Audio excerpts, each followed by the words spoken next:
gente, aqui é a Vi e no vídeo de hoje eu vim trazer a resenha de Valentino e o Despertar de um Mago, escrito pelo autor André Felipe. Esse vídeo é um publi, então eu já conto aqui com o seu engajamento, a sua curtida, o seu comentário, tá? Para que mais autores que entrem em contato comigo e tenham a beleza e a fineza de fechar um publi comigo.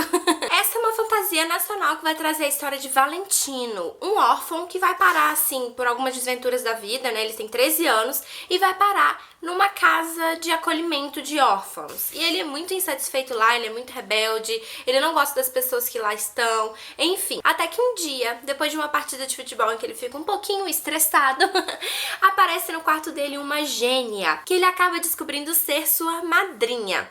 E a partir de então, ela conta pra ele que na verdade ele será um mago. Mas pra ele ser um mago, ele tem que passar pela Academia Arcana, que é como se fosse uma Hogwarts, sabe? Uma escola para que possa estudar ali o tempo para que ele possa se tornar um mago. Desde o começo da história, a gente percebe que o Valentino ele tem um quê diferente, assim. Ele sente algumas coisas, ele passa por algumas coisas que não é qualquer mago, qualquer pessoa ali daquele universo passa. Então é muito engraçado a gente acompanhar a evolução dele na magia, mesmo sabendo que ele já tinha essa predisposição. Por ser uma fantasia nacional, todo o background é brasileiro, gente. A Academia Arcana, por exemplo, fica num lugar específico lá do Rio de Janeiro, que nós aqui que não, né, somos adormecidos, segundo o que tem ali na história, né, os adormecidos são aqueles que não acordam para a magia, tá? E os despertos são os que acordam para a magia, no caso. Nós aqui não conseguimos ver, mas com certeza as pessoas que são despertas conseguem encontrar lá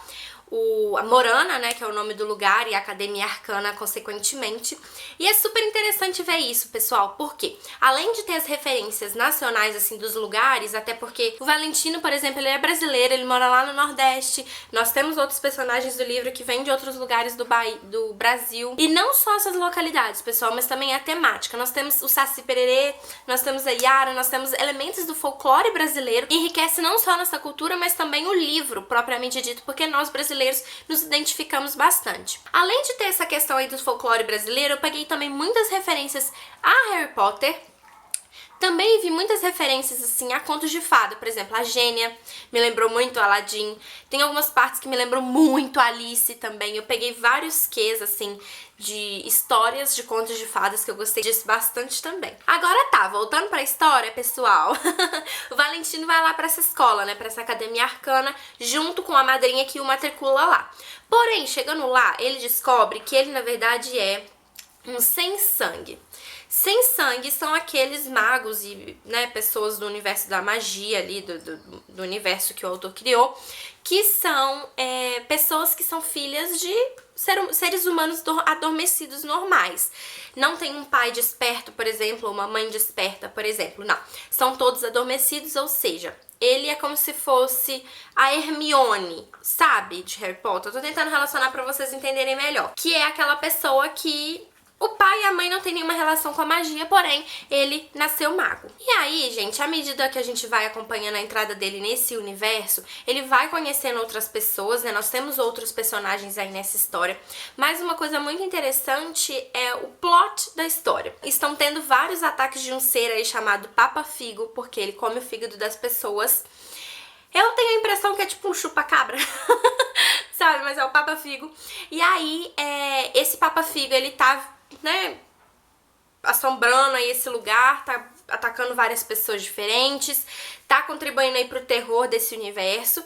E logo num dos primeiros dias que nós temos aí o Valentino nesse universo, ele já conhece uma amiga e esses dois acabam indo para uma partida de magibol, que é, né, o esporte deles lá desse universo. E aí, ele acaba dando de frente com esse Papa Figo e, enfim, tem uma experiência lá e tal. Ele acaba atacando o Papa Figo sem saber o que aconteceu, porque ele acabou de entrar lá, então ele não sabe nada mesmo, enfim. E aí a gente começa esse plot aí do Valentino e o Papa Figo. E o Valentino tem alguns sonhos que ele acha que não são sonhos, porque ele acha que aconteceu e ele acaba descobrindo que realmente aconteceu. Os amigos ficam um pouquinho assustados, ficam zoando ele, não os amigos, mas as pessoas, né, ao redor dele ali na escola, alguns colegas de sala são muito bulineiros com ele, eu diria, fazem um pouco de bullying, assim, meio tosco, sabe? O que eles fazem com o Valentino. Aí, ao mesmo tempo que a gente acompanha a história do Valentino, a gente acompanha a história também de outros personagens, só que isso é uma coisa que eu não entendi muito bem no livro. Por exemplo, nós temos os capítulos corridos do Valentino, né? E nós tivemos 2 capítulos de uma outra personagem que se chama Mariana. A Mariana, ela morava só com a mãe e a mãe acabou falecendo. Os dois ambos têm 13 anos, se eu não tô enganada.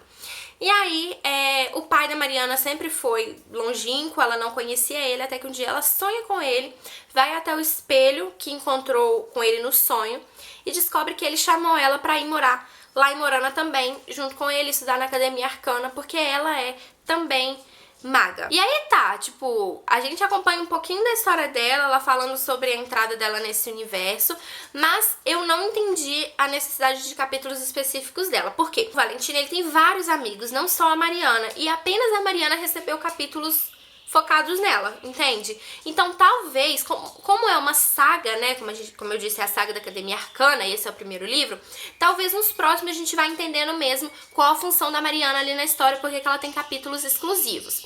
No final, ela tem uma participação importante, assim como a Vicky, que também tem uma participação importante, mas nós não temos capítulos da Vicky. Assim, pessoal, a gente acaba conhecendo um pouco da história de cada um dos amigos do Valentino por conta do Valentino mesmo, por conta da história dele, de como ele vai contando, enfim.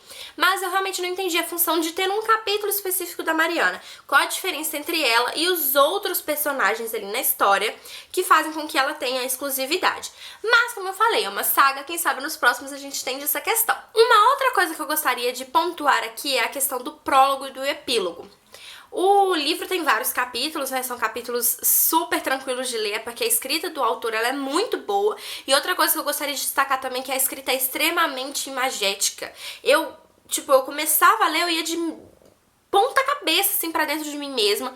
Ia lendo, imaginando super. Tem muita iconografia, sabe? A gente consegue ler bastante descrição e a gente monta o mundo assim na nossa cabeça, sabe? É muito divertido, você fica imersa na história.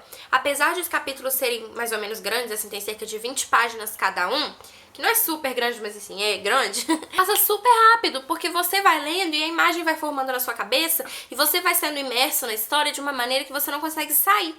E a hora que você vê o capítulo já acabou e você já tá começando outro e é uma confusão. É bem legal isso. Mas aí eu tava falando antes, né, sobre o epílogo e o prólogo. O que rola? No prólogo é uma confusão. Eu vou falar pra vocês assim que eu comecei a ler o livro, eu não entendi o prólogo muito bem.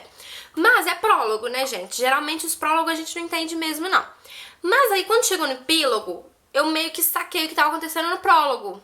E eu imagino que talvez seja o plot pro próximo livro, entende? O que vai rolar ali no próximo livro. Porque nós temos uma participante ali muito legal, que é a senhora Soberana das Trevas. E eu achei o máximo que a Soberana das Trevas é uma mulher, gente. Tem ali um personagem masculino também, mas a Soberana Mora, assim, das Trevas é uma mulher. Eu achei isso incrível. Gente, quanto à questão da representatividade, como eu falei com vocês, tem essa Soberana aí que é uma mulher, eu achei super chique. E eu vi também alguns personagens negros, o que eu gostei bastante de o autor ter colocado. Eu acho que foi interessante e não foi uma questão, tipo assim, olha aqui, tem um personagem negro e eu sou legal. Tipo, não é isso. É uma pessoa normal, assim como deveria ser na nossa sociedade mesmo. Novamente falando da escrita, gente, o autor tem umas tiradas muito comédias. Tem umas coisas ali que ele fala que é super engraçado. Como o Valentino tá na puberdade ali, né, tem seus 13 anos, é muito divertido ver como ele fala.